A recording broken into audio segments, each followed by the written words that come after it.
প্রিয়জনের সাথে ঈদ উদযাপন করতে শহর ছেড়ে গ্রামে ফিরছে মানুষ। রাস্তায় বেড়েছে গাড়ির চাপ, যাত্রীদের বিভিন্ন পয়েন্টে পোহাতে হচ্ছে যানজটের ভোগান্তি। বাসে সিট না পাওয়া ও খরচের কথা চিন্তা করে অনেকে ট্রাক পিকআপে রওনা হচ্ছেন। এছাড়া ঢাকা ময়মনসিংহ, ঢাকা চট্টগ্রাম ও পদ্মা সেতু হয়ে দক্ষিণবঙ্গের পথেও বেড়েছে যানবাহনের চাপ। প্রতিনিধিদের পাঠানো তথ্য ও চিত্রে একটি ডেস্ক রিপোর্ট।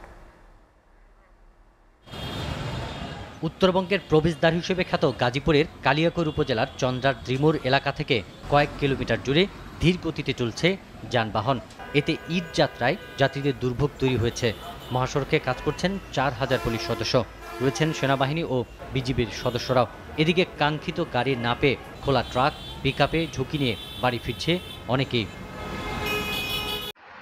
মুন্সিগঞ্জের ঢাকা মাওয়া এক্সপ্রেসওয়ে হয়ে পদ্মা সেতু পাড়ি দিয়ে গন্তব্যে ছুটছে দক্ষিণবঙ্গের 21 জেলার লাখো মানুষ। এই এক্সপ্রেসওয়ের মুন্সিগঞ্জের মাওয়া প্রান্তে যানবাহনের চাপ অব্যাহত রয়েছে। মাওয়া প্রান্তের টোল প্লাজায় বিলম্ব হলেও নির্বিঘ্নে পদ্মা সেতু পাড়ি দিচ্ছে যানবাহন। দূরপাল্লার পাশাপাশি ব্যক্তিগত গাড়ির আধিক্য রয়েছে।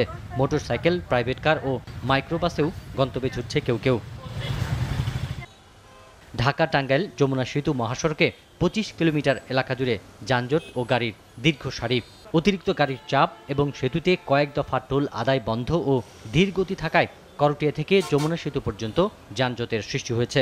এছাড়াও গোড়াই থেকে ধল্লা পর্যন্ত 17 কিলোমিটার এলাকায় সড়কে আটকা পড়েছে শত শত গাড়ি।